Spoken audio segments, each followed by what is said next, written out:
Hey guys, how you going? I've got another interview today. I've got Peter. Introduce yourself, Peter. How you going? Yeah, hey everyone, I'm Peter Williams from Prime Wellness, and I'm so excited to be here to speak to you all today. Sweet. So Peter, just give people an idea of you, who you are, and what you do as a therapist. Yeah, so I'm a clinical hypnotherapist and a strategic psychotherapist. I'm also an integrative life coach. So my specialties are anxiety, low self-esteem, and addictions. Basically, I use about 8 different modalities such as nutrition and movement and breath work, but it all comes back to those same outcomes of anxiety, low self-esteem, and addiction. Those are the areas I specialize in, and it's my obsession and it's my passion to serve people who are experiencing those, because in the past that was me. Right, yeah, and that kind of leads me to the next thing. Your mental health history, I guess. What's the certain things that you have been through in the past? Yeah, well, back in school when I was a teenager, I used to run a lot of social anxiety. So I was very shy, I was very nervous, my face used to be red, my heart would be racing, palms would be sweaty, and I thought it was normal. Yeah. And then one day in school, I tried alcohol, and I was like, oh, this stops this feeling. I'll just keep using this stuff like many young people do. Yeah.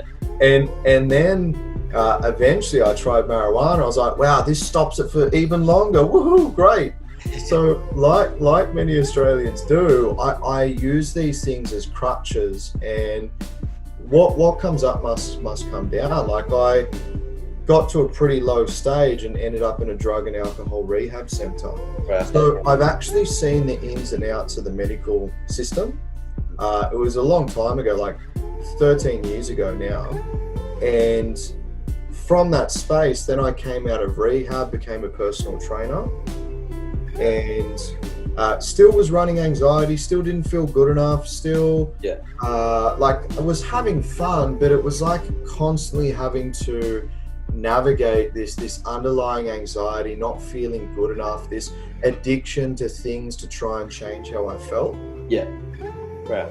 And eventually I developed an autoimmune disease, which was an absolute gift, best thing that ever happened to me, because I was partying so much to try and relieve how I felt that the body just went, nah, you got to stop. So I literally couldn't lift my arm, I couldn't walk at times because I was so inflamed. Yeah.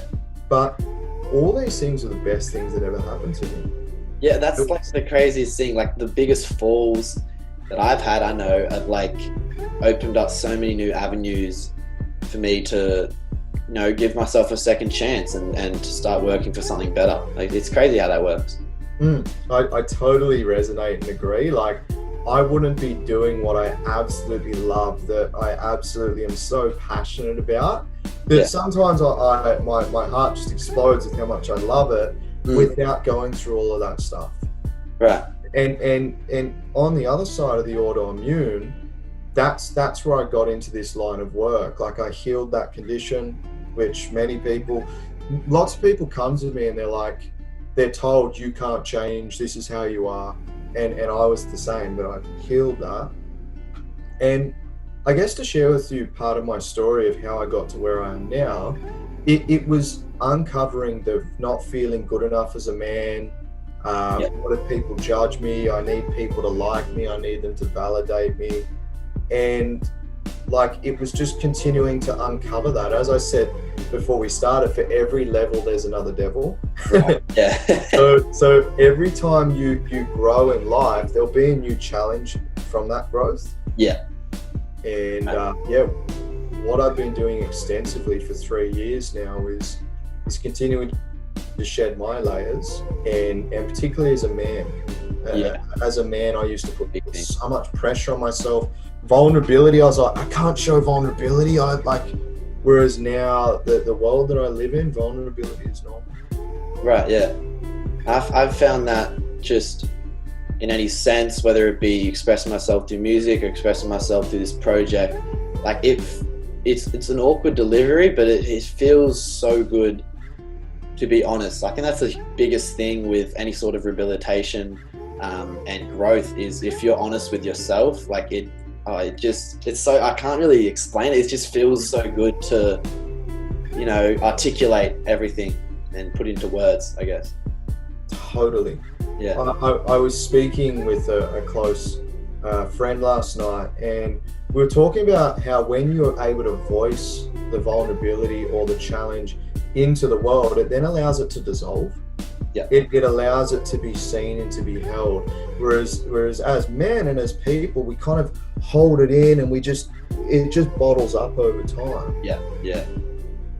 And it's just like you just, you know, running in circles, and at that point, you know, it's all building up, and then it breaks down, and then you feel a bit better because you're letting it all out. But then you just kind of let it back up again, and then it's just the same thing, same cycle repeats. And that kind of leads me to the next thing I'm talking about, behaviors and the lifestyle behaviors.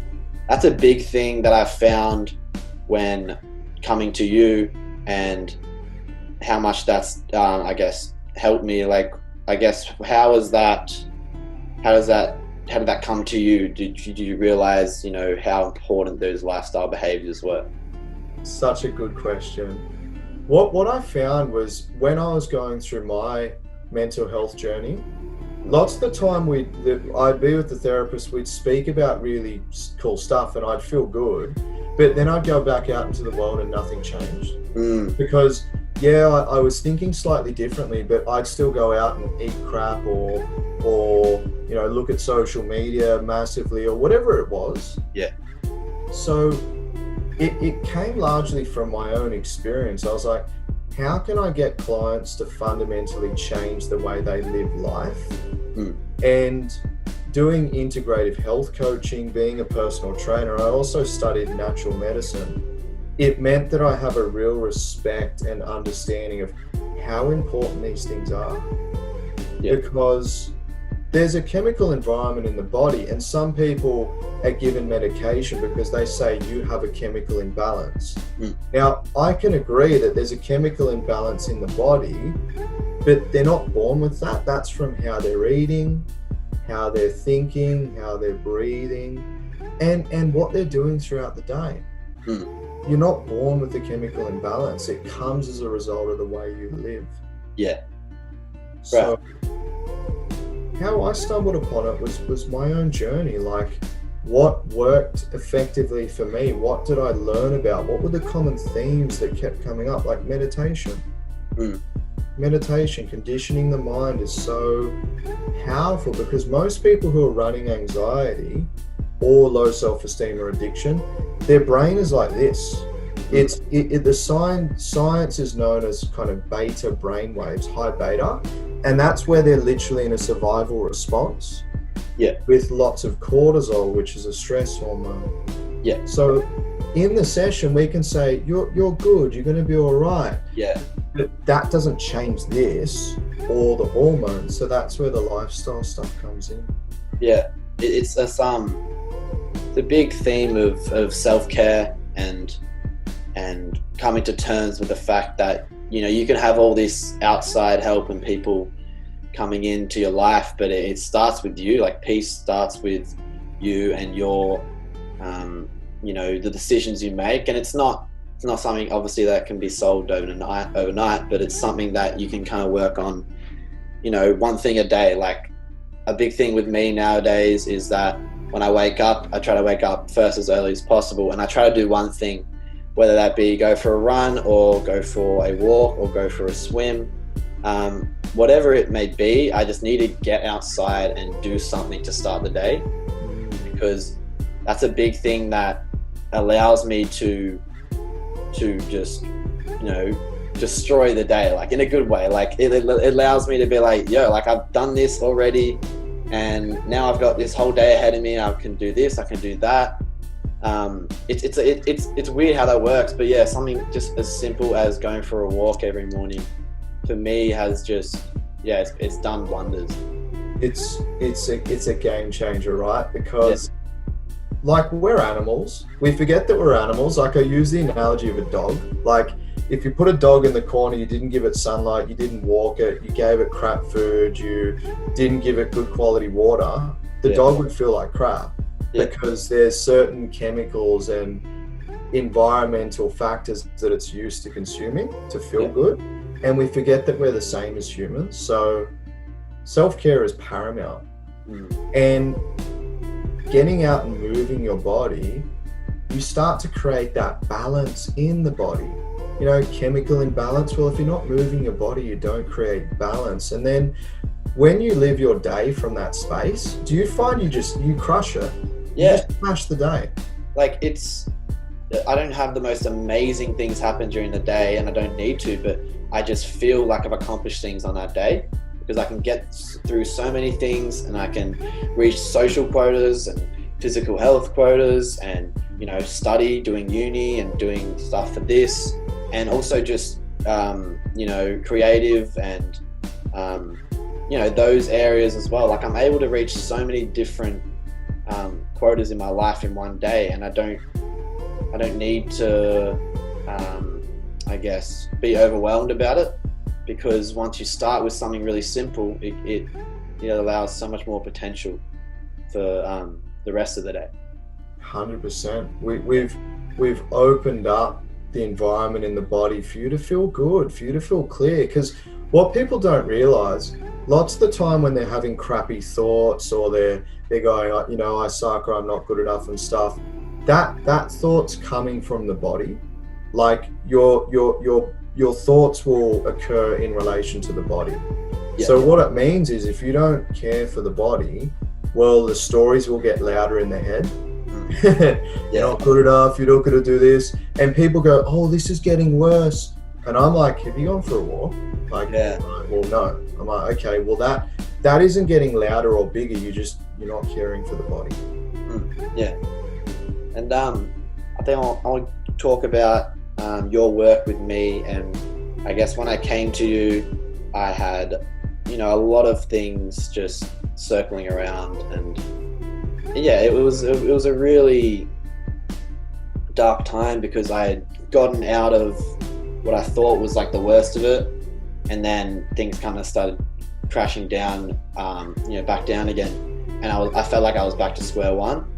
I think the one thing that you did with me to start off with was doing these like audio readings, these kind of hypnosis things, and I keep them in my phone because they're pieces of reassurance, and they push the truth, and they're positivity. And I guess, was that something that you learned to do through your study, or was it something you just kind of, I think I should do that for my clients?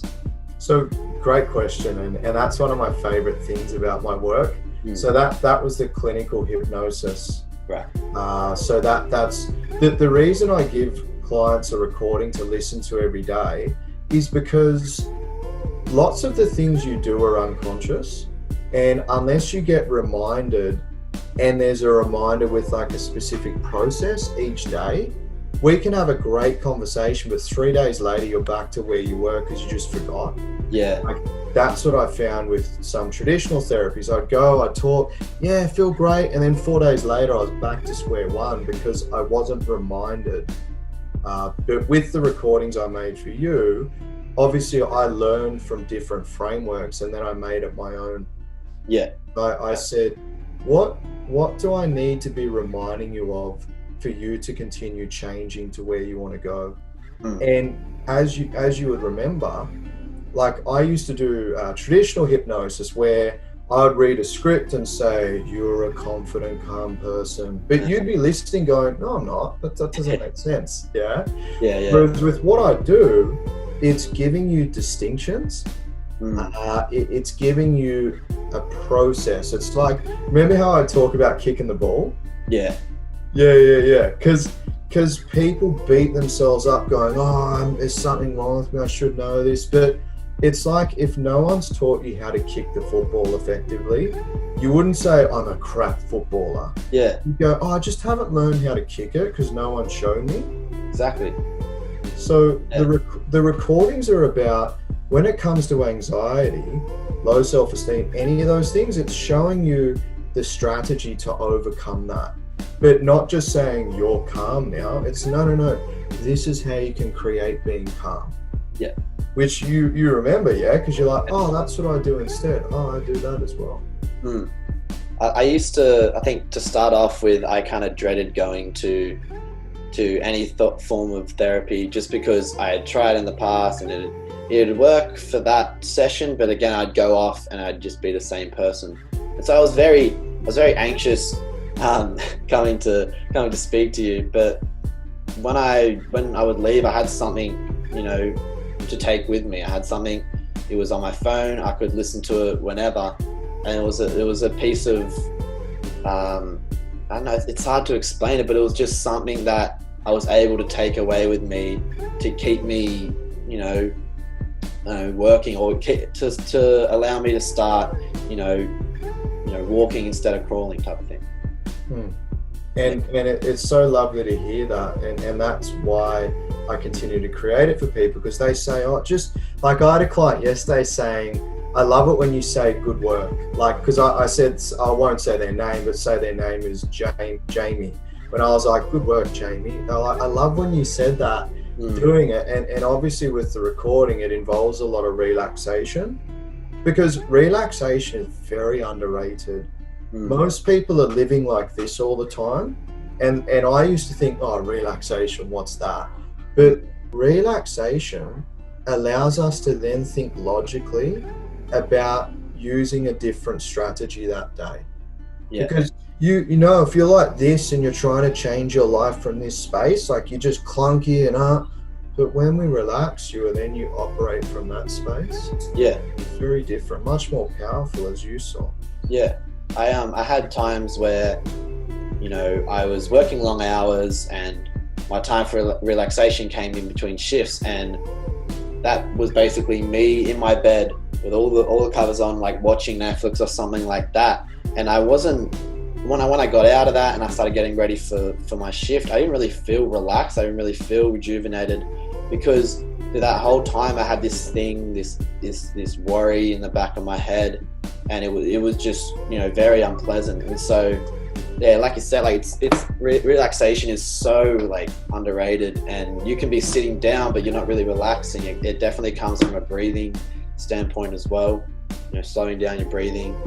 And so I think that's one thing for you guys to take away from this as well, is that you're allowed to relax, you're allowed to slow things down, and a big way to do that is through breathing. And on the website, actually, I have some just different breathing techniques and stuff like that. But yeah, that's that, along with the recordings, were definitely big for me. And especially another part of this whole work I did with Peter is the brainstorming, and allowing myself to manifest a lot of things that I had kind of hidden away. I came to Peter with, I was working. I wasn't at uni. I didn't really know what I was going to do. I was just working and getting money, and that was where I was at. From doing that, we started to brainstorm and map out all the things I want to do and all the things I'm interested in, and that was like a big thing for me to start seeing travel and Path to Peace and music and uni/career and stuff like that. Is that another something that you learned through the clinical hypnotherapy? Lots of what I do, I would just go, all right, there's a gap that I see for clients with their things, and obviously I'd learned about mind maps, and I've done lots of coaching. So that's a coaching tool where we start to look, where do you want to go to? Because lots of the time when you're in it, you can't see how to get out. There's no, and you'll try and take a leap, but it's like you try to kick the ball, but like it's on a weird angle and you just miss, and you go, oh, it doesn't work, and then you come back in your shell.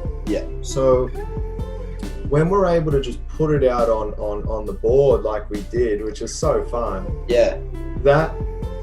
that allows us to get everything that's out of your head, because lots of the time with anxiety, it's just lots of racing thoughts, and they're not solved, and they're not put down on paper to actually go, cool, you keep thinking that negative thought, what's the solution?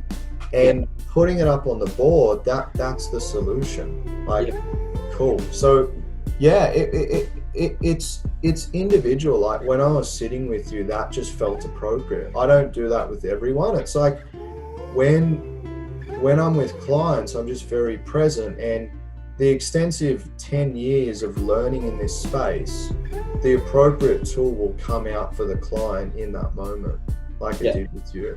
Yeah. And you hit on that point, you know, that there's a solution. I guess there's a solution to every problem, and that was something I didn't really, you know, consider until doing the brainstorming. And the one thing I think that came out of that brainstorm was that I was going to do a bit of traveling, and it wasn't like, you know, go all the way around the world, backpacking around the world.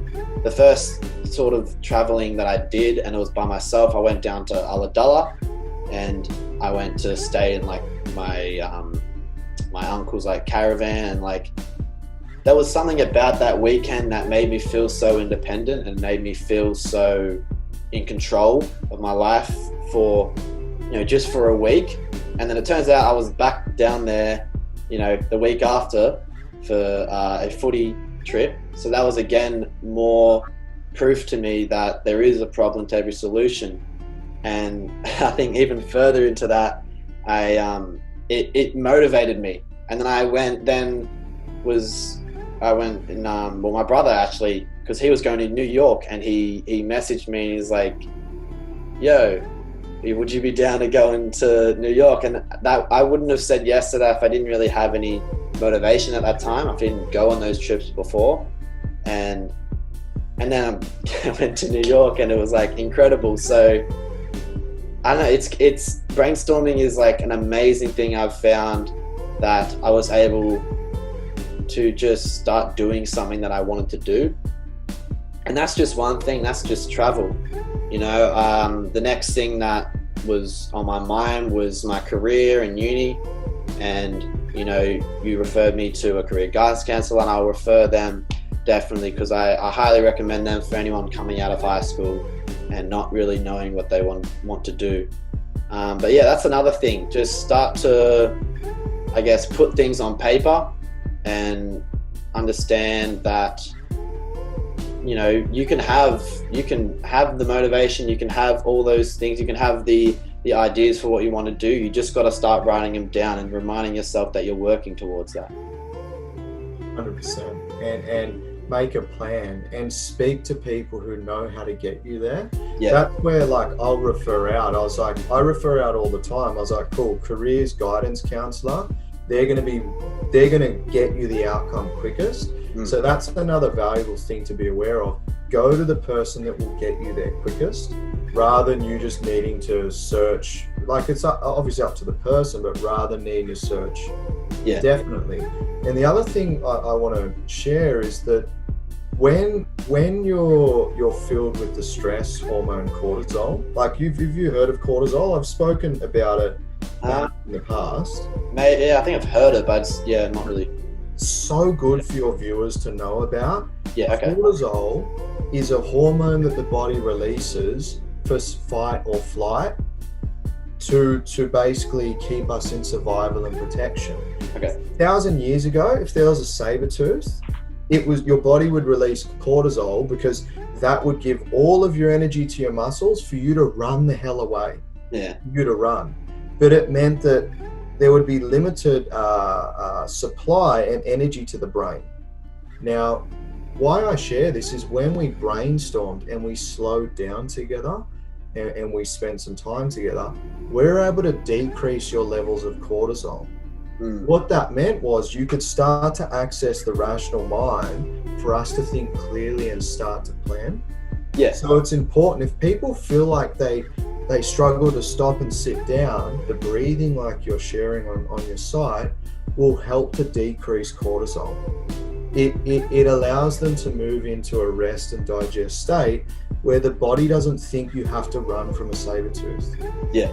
Because not like so many illnesses nowadays are driven by stress. Mental illness largely by stress, and cortisol, if you research it, massive hormone that is involved in so many of the problems that people experience. It's not bad, it's just the levels that it's at for most people that's very unhealthy. Yeah, and so many people, I guess, don't know that they're running those patterns.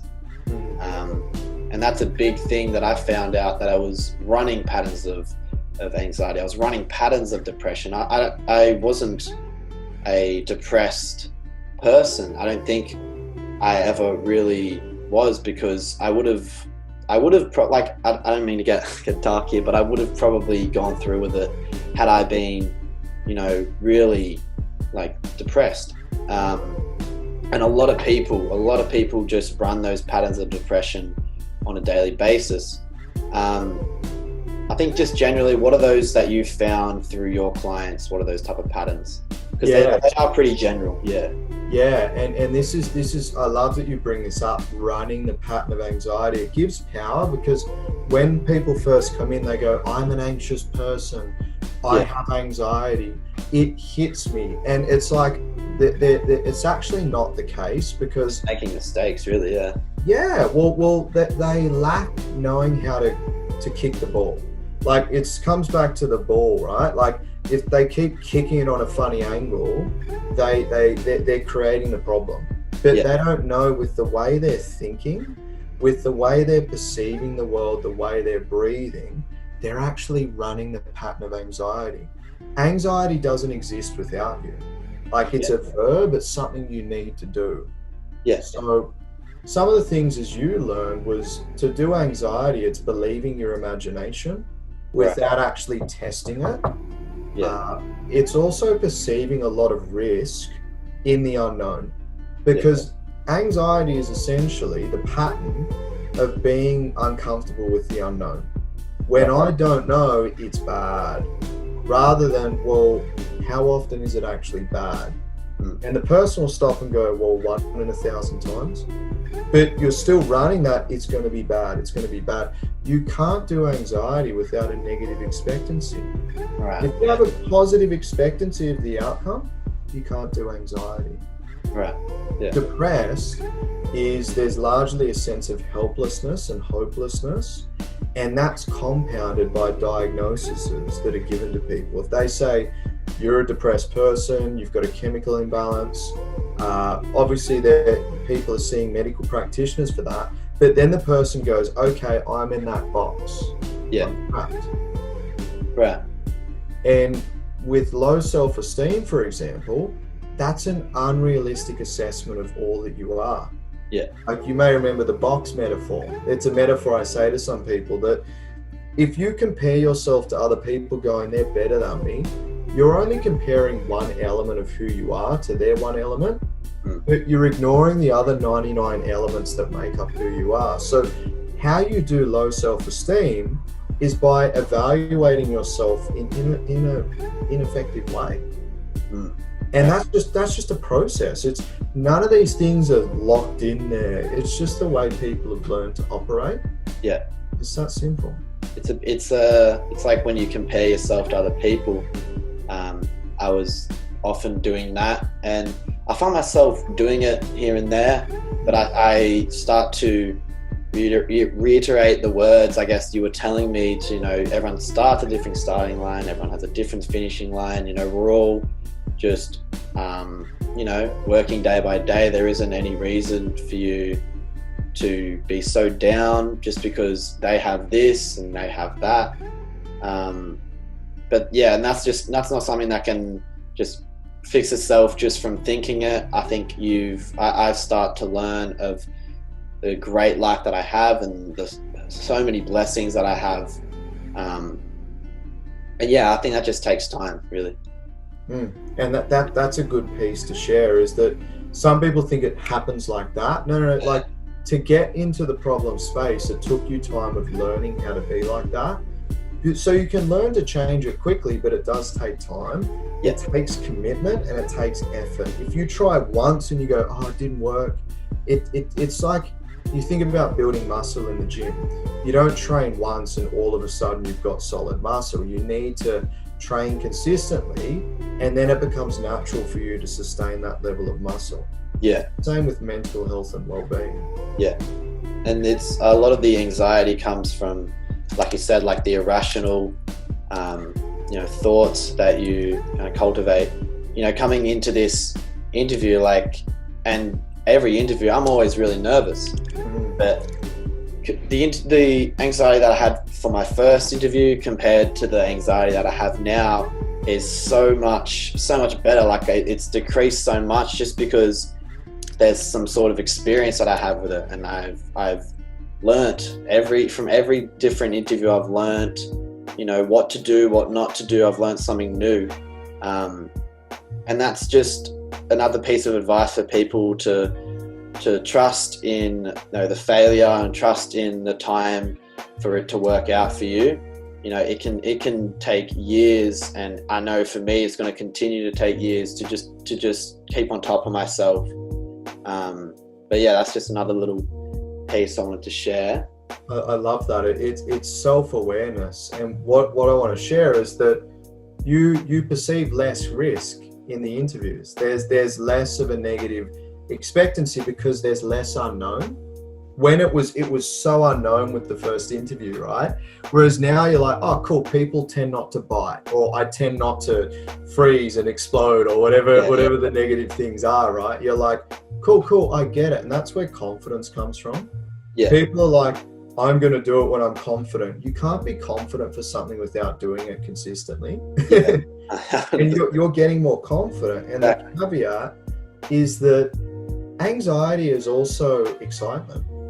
Right. Like the meaning that you attach to it flavors it. Like when a rock star gets up on stage, his heart's going boom, boom, boom, boom, boom, because he's excited to play. He's on.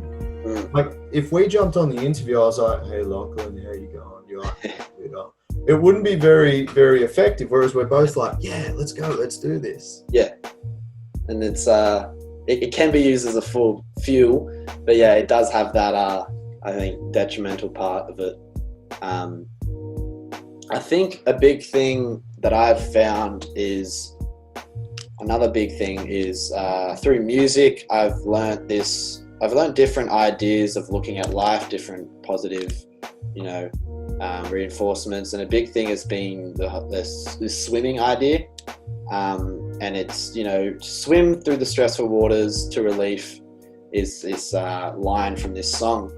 And it's basically everything that you've been, talking about and preaching, because if you are sitting there and letting the waves crash over you, you're going to drown. It's just inevitable. But if you start swimming and you start at least moving forward, there's always going to be a way for you to find, shore or some sort of ground that can keep you up until you have another failure again, and you need to start moving forward again. I love that. It's like what comes through is the definition of insanity is doing the same thing and expecting a different outcome. It's the same type of thing. You're like, if you sit there and expect you to change with just the waves just smashing you actually got to swim. And sometimes where you're swimming to, it won't look perfect. Like some people don't start until it looks perfect. When it's completely I won't start, but it means they just never start. It's one thing that stuck with me is there's never a perfect moment. That perfect moment will never come. Like it's the moment, the time to take action is pretty much as soon as you recognize there's a problem. Yeah, I was often waiting for the perfect moment to release all these things with this project and to get the website up and running. I was worrying about it a couple of weeks ago when I was still in the production of the website, and I think my brother was telling me, it's like, it doesn't have to be perfect, you can always change it as you go. And that just has been reinforced in me to understand that I'm not perfect. I've always had that idea, not that I'm perfect, but that perfection is this attainable thing. I always hear like the chase for perfection is is real, but actually getting there is it's just an idea, I guess. Totally. And it comes from that not good enough type of thing. Like I did it for so long and I still catch myself doing it. Yeah. The truth is, with all of these things, as human beings, we'll still do them, but you short circuit it in, like I'll see it in a moment, go, oh, I'm doing that, and change it and move on. Yeah. So it's knowing that it's got to be perfect. It's part of our programming. And then you become aware of the programming and go, oh, like if you may remember the metaphor, if you're chopping up a salad, it doesn't need to be perfect. If someone's doing heart surgery, that probably needs to be perfect. So it's context dependent. Because that requires like 8 years of study. Yeah. And as a man and as human beings, we can be very self-critical. Excessive self-criticism is a cognitive distortion, a distortion of perception, believing that if we whip ourselves and put a lot of pressure on ourselves, that will help us. Yeah. It does the opposite. Right. There's a difference between being critical of ourselves and critiquing ourselves, going, cool, what did I learn here? Rather than, I suck, I need to be better. And when we speak to ourselves like that, we just would rather not start, because we're like, oh, I'm just going to beat myself up on the other side. Yeah. It's kind of leads me to the next thing. What's the word for it? I'm curious as to, I guess, the clients that you've worked with, and is there any, I guess, clients that stand out for something that, you know, you've learned from them, or I guess an experience that you've had with them, for them working for rehabilitation? I love that question. I just feel so grateful when I think about the journey with all of the people that I've been so blessed to serve.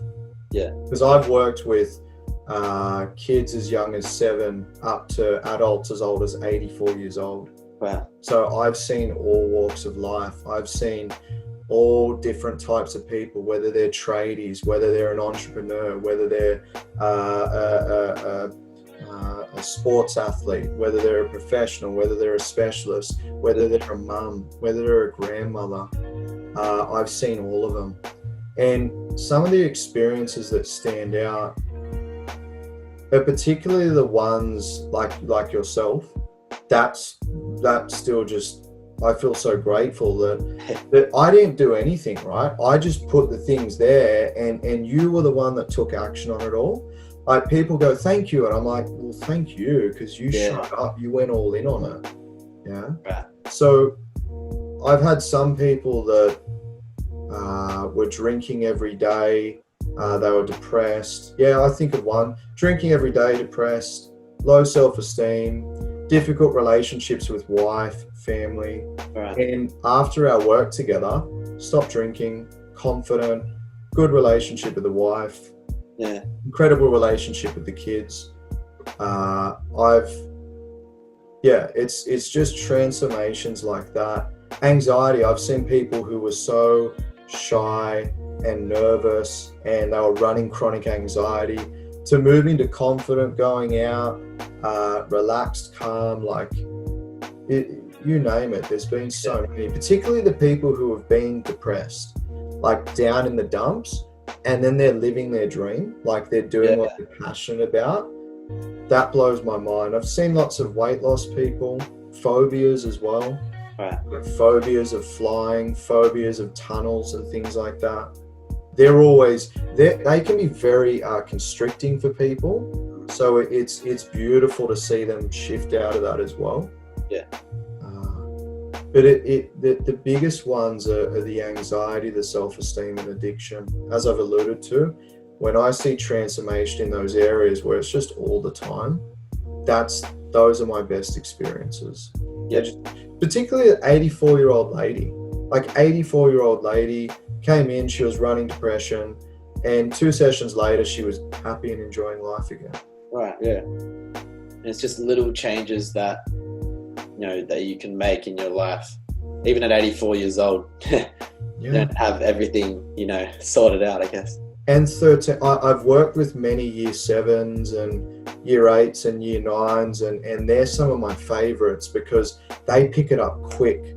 the young ones pick it up quick, like, because they're not necessarily analytical or trying to go, no, but this. They just go, okay, cool, I'll do it. Yeah. So yeah, I've seen some big transformations in teenagers and young ones as well. I just love working with everyone. In business, they'll say, what's your niche? I'm like, my niche is human beings. Yeah. I just love working with all types of people, all walks of life. Yeah. So what is some of, I guess, the biggest things you've learned throughout this whole journey for you to find your own peace and to start working for the life that you love, because you are living that life at the moment?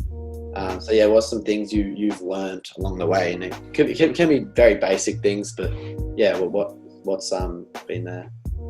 One thing I've learned is that when you follow your passion, there will be many people who say that's a bit absurd, or that you couldn't possibly do that.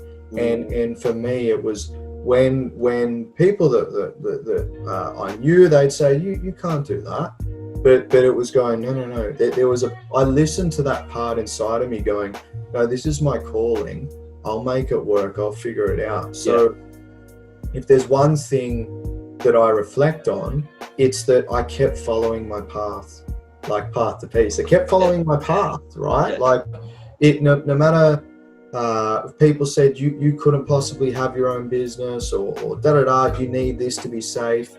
I started to surround myself with people who think the way I think. Yeah. So that's the second thing, surrounding yourself with people who are living the life you want to be living. Yeah. Because when you say I want to do this, they'll go, great, let's do it.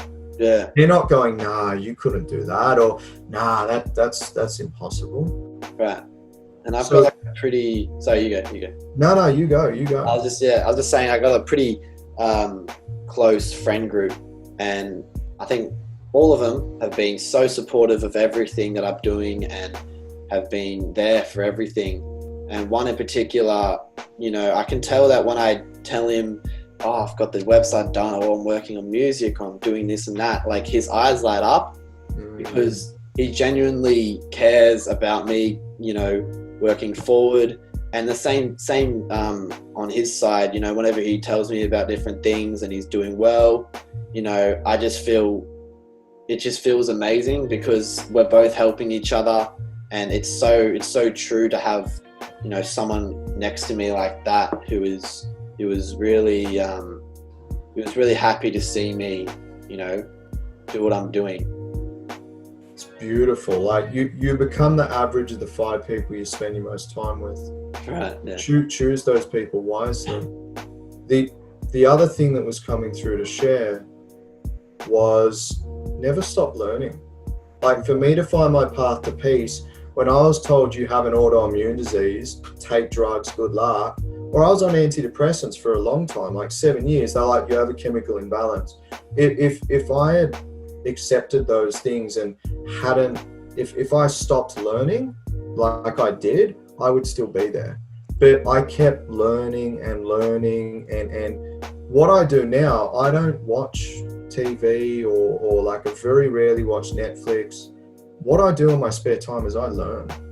I learn all the time. When I'm driving, I'm learning. When I'm cooking, I'm learning. When I'm at night, I'm learning. And that's what's allowed me to rapidly accelerate in my career, in my practice, and in my personal life. So never stop learning. Yeah.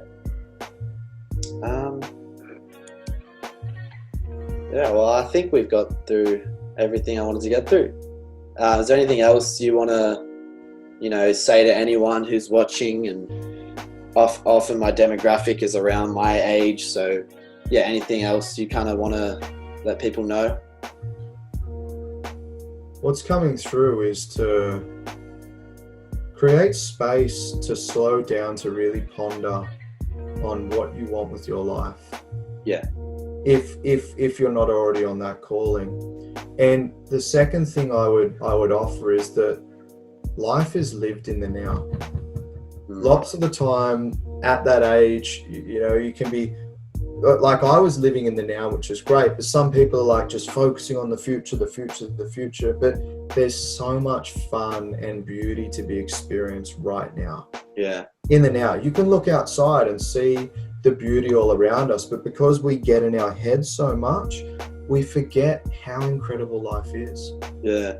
All around us. That's like, yeah.